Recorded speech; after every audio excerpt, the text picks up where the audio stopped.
మట్టి పట్టుకుంటే బంగారం అయిపోతుంది కాకండి. అందుకే గుడ్డు వచ్చిన వాడు బిడ్డ వచ్చిన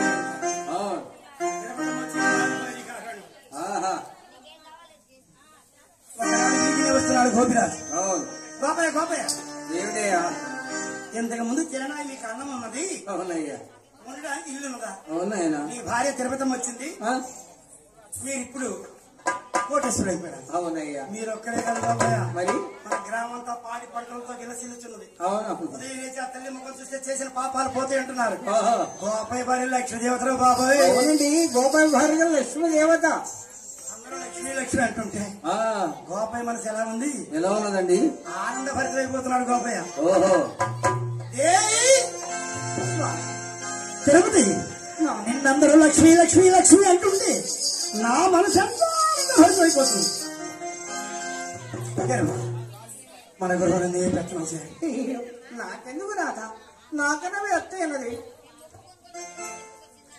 నా మాట కాదని భర్త మాట అనుమాత్రమైన మీరు ఇక తాళా తీసుకుని ప్రయత్నం చేసుకుని ఉదయం లేచి తులసి రక్ష నమస్కరిస్తుంది. జోగి జంగం పట్టు బ్రాహ్మణులు దానం చేస్తుంది. చూసావా భూదానం అంటారు. అలాగనే ఈ తిరుపతమ్మ కథలో ఎన్నో ప్రైజులు వచ్చినా మీ అందరికీ తెలుసు. ఎంత కూడా వెంకటేశ్వర స్వామి తిరుపతమ్మ వచ్చింది మారిపోయినారు. పెత్తనం ఎలా చేసిన తిరుపతమ్మ ఎలాగండి? అరగంట ఫోన్ తీసుకుంటుంది. ఒక్కనాడైనా 10 నాడని పెరగడం లేదు. మా అమ్మ వచ్చింది 3 కోట్లు ఫోన్ చేస్తున్నాము. ఇక తిరుపతమ్మ మనం చూసి అందరూ భోజనాలు భోజనం చేస్తూ అరగంట వ్యవసాయం చేస్తుంటే ఎలా ఉంది?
వ్యవసాయం చేస్తుంటే కలిసి వచ్చేటప్పుడు అలాగే వస్తుందట.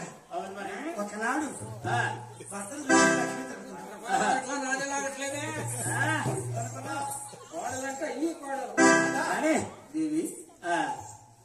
నీ తమ్ముడు నీ వారంతా అయినారు.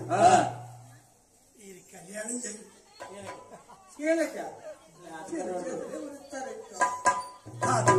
ఇంతకు ముందు లేక బాధపడ్డాం. ఇప్పుడు కోర్టు రాసి వచ్చింది.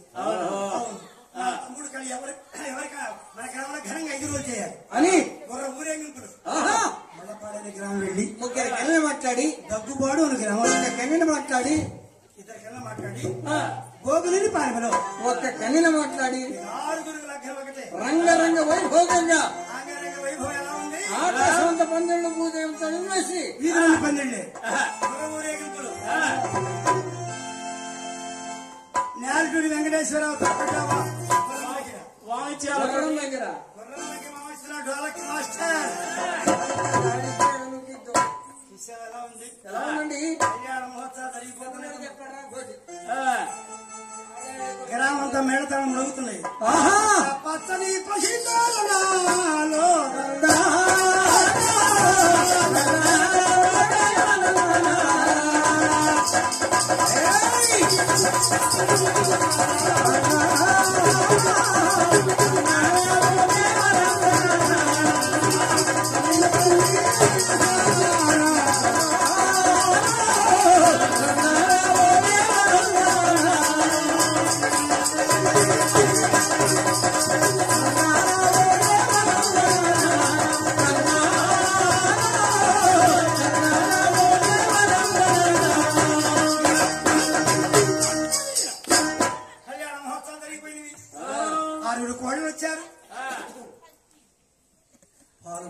సంసారం పొంగిపోతుంది. తిరుపతి కళ్ళు కళ్ళుమని ఆ 7 మేడలు తిరుగుతూ కట్టలు చేస్తుంటే మరి వంగినట్టు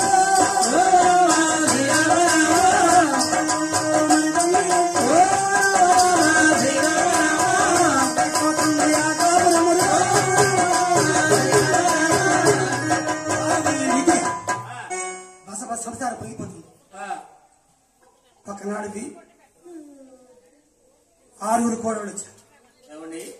కాకాడి వారికి 7 కుమారులు కదా. అవును. 7 కళ్ళేం జరిగింది. 6 వచ్చి సంవత్సరం చేస్తుంది అంటున్నారే. 7 కోడలేదండి. ఆమె రాలేదు. కాకాడి వారి చిన్న కోడలు తల్లిదండ్రులు పెట్టిన పేరు చంద్రమ్మ. చంద్రమ్మ అని ఎవరు వినవరట. ఎందుకని? చంద్ర మనసత్వం మంచిది కాదు. అవునా? ఖగోళానందం నిద్రపోదు. అందుకని స్వప్న నాలుగండి. ఆవిడకి ఎందుకు వచ్చిందని నాకు తెలియదు. రోజు తగులు ఎవరు ఆడతారు.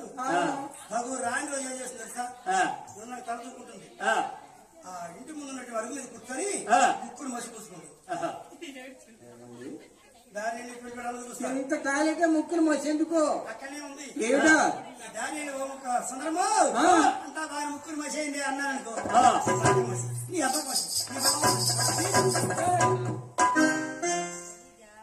ఎంటుకలు పట్టుకుని నా తిరుమల పోయినట్టే.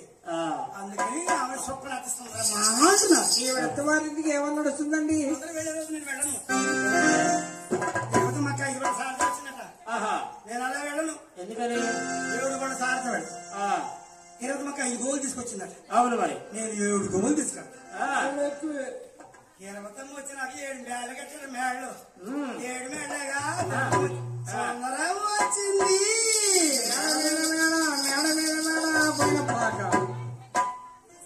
పాక గది సందరం ముగించింది. నేను ఎలాగైనా కలిసి రావాలి. నా పేరంతా తిరుపతి పేరు తీసేసి నా పేరు చెప్పుకోవాలి. ఒక చెబితే సుందరమైనదయ్యా. ఆదివారం అమావాస్య రోజు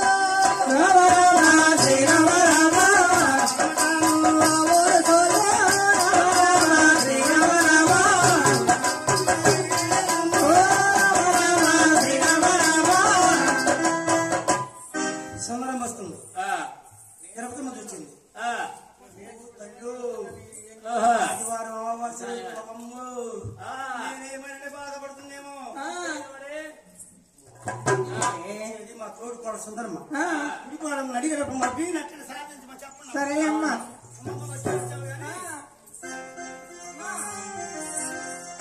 వస్తే వచ్చావు గాని నీ కుటుంబంతో ఉత్తమమైన గృహలో మోపి నట్టంటే తాళి తెచ్చమ్మా. అమ్మా అందరూ కూలి బాధలు అవుతున్నారు. చెబితే విన్నా నేను పెట్టి ఎత్తుకొని వస్తుందేమో తెలివి తల్లిదండ్రుల మాట వినదు.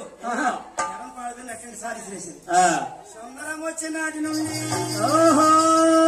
వర్షమునే వర్షించవాయే వచ్చనయ్యో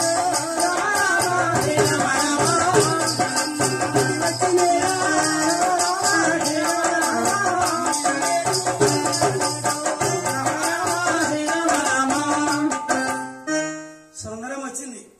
భూమి చుక్కించింది. ఏమండి కాకినాడ మరి బజారికైనా పక్క బజారికి కూడా లేదా? సుందరం చూపు ఎంతవరకు సోకింది అంతవరకు భూమి మనం మాడిపోయినట్లు దేవుడు మమ్మల్ని కాకి చూపేటుంది. అవును. అందుకే బిడ్డ వచ్చిన ఎలా కొట్టించిన అంటారు మన పెద్దలు. సుందరం వచ్చింది. ఈ పేరుకి పోయి పక్కన ఏరుందట. ఏటో నీరు జలానిధుల వరకు కురిగిపోయింది. ముందేళ్ళ గోవిశా నీరు దొరుకుతున్నాయి. ఈ కాకాడగా 700 గురైంది. ఎరుకు మార్గం వెళ్ళినటువంటి గోవులకు శాల ప్రతి కూడా లభించడం లేదు. ఆకలి దెబ్బకి ఆయన గోవులు ఆకాశం అంక చూసి అంబాయి లంచి వేసి గోవులెంతో ఘోషించుతాయో.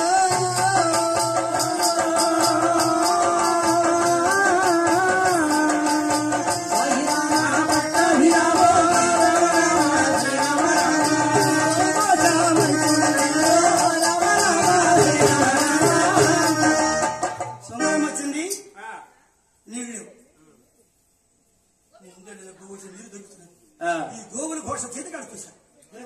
సముద్రం వచ్చే పాపాలు ఏంటో తెలుసా? గోవును చంపితే పాపం, బ్రాహ్మణులు చంపితే పాపం, ఇంటి ఆడపడుతును చంపితే పాపం, చిన్న పిల్లవాడిని పసివాడిని చంపారా 7 తరాలు వస్తుందా పాపం. ఎందుకన్నా ఈ పాపం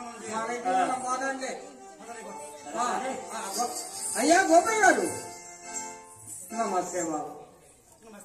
ఈ జీతాలకు మేము చేయలేము నాయన.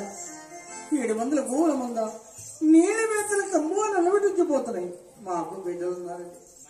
ఈ గోవుల కోసం మేము చూడలేము నాయన. మా జీతాలు మాకు ఇస్తే మా గ్రామానికి వెళ్ళిపోతాం.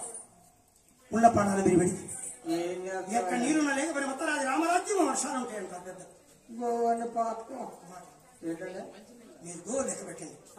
కనతల కింద పడి దివి లేకుండా వస్తాం. మన ఉత్తరాది మనీ అడదాం. తొందరగా అలాగైతే అమ్మ చంద్రకి వెళ్ళిపోయి తొందరగా అమ్మా గోవులు అల్లాడిపోతున్నాయి. అమ్మ ఒక్క గోవు చనిపోతే పాపం వస్తుందమ్మా. మందలు తరలించుకొని ఉత్తరాది మనీ అడిగి పెడతాను. ఉత్తరాంధ్రులు వెళ్తారా? వద్దునైనా ఇదివరకు అలాగే కరువు కాదు సంభవించింది. మీ తాతలు వాళ్ళ తండ్రి వెళ్ళిన వారు కానీ మరలా తిరిగి వచ్చిన వారు కాదు. ఉత్తరాంధ్ర మధ్య భూములు ఆ మధ్య భూములు మరణించారయ్యా. మాట అంటున్నావు. ఇదా కన్న తల్లి దీవిన నేను మనీ పెడతాను, మందలు తరలించుకొని పెడతాను, మరణించాను దుర్వార్త చెబుతున్నాం. అది కాదు ఆయన. ఈ మానవ శరీరమే మట్టి శరీరం. ఎంత పరిశుభ్రం చేసినా మట్టి మట్టి వస్తూనే ఉంటుంది. ఈ తను ఎప్పుడైనా వెళ్ళవలసిందే కదా. మా శరీరం అమ్మ దీని నమ్మ తోకమ్మ దేహమన్నా మట్టి బొమ్మ, దీని నమ్మ తోకమ్మ దేహమన్నా మట్టి బొమ్మ, దీని నమ్మ తోకమ్మ మట్టిలో నా పుట్టినమ్మ, మట్టిలో నా పెరిగిందమ్మ, మట్టిలో నా పుట్టినమ్మ, మట్టిలో నా పెరిగిందమ్మ, మట్టిలో నా ఏవయమ్మ మళ్ళీ దీని నమ్మ దేహమన్నా మట్టి బొమ్మ.